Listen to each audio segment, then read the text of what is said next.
勤快的农村人小丽又在住所干起活了。这次她要准备在猪圈旁边建起一间棚子，再这样搞下去，大山都快要被她掏空了。我说小丽也真是一个骡子托生的，搞那么多的房子干嘛？难道不累吗？有这个时间多休息一下，陪2个孩子玩玩不好吗？偏要没事找事，总是要瞒做，好像只有干活才能使她充实，使她快乐。就连吃闲饭的狗子一养也是2条，其他的鸡鸭猪能卖钱的家禽就更不用说了，越养越多，山上都快成他的养殖场了。尽管有这么多的家禽动物了，但小丽还是没有要停手的意思，她还在不断的扩建养殖，挖地种菜。不得不说，这个女人的精神体力真的是太好了，怎么折腾怎么搞都累不垮她。就说这样厉害的女人，那个男人能 hold 得住呢？昨天住所来的那位大哥做朋友还可以，如果要是做丈夫，估计还是不太行的。感觉跟小丽就是2个世界上的人，根本就不适合生活在一起。不过能做个朋友也是挺好的，反正小丽也没有想过要靠男人，自己有2个儿子，有能干的双手，日子过得挺滋润自由的。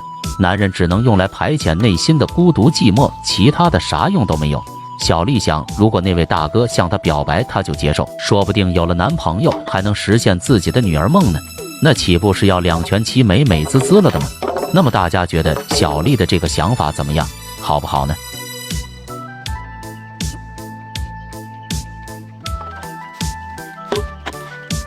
现在打机动比之前要方便，小丽买了一根粗重的钢筋回来用了。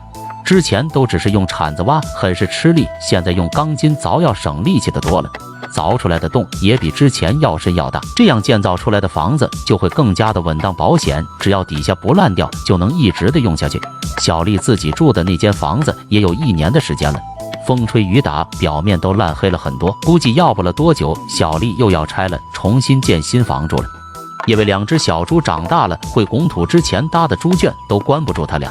为了防止他俩总是跑出来，小丽给圈子里倒上了水泥，这样任他们有铜头铁臂也拱不出来了。能有钱买这么多的水泥，也说明小丽的生活比之前要宽阔了不少，至少手头里能随时拿出钱来应急买一些工具，家里要用的东西，不像之前连孩子生病了都没有钱去看的。这一切也要多亏了小丽勤快的双手，没日没夜不停的干，这要是一般带着2个这么小的孩子的女人，谁能做得到呢？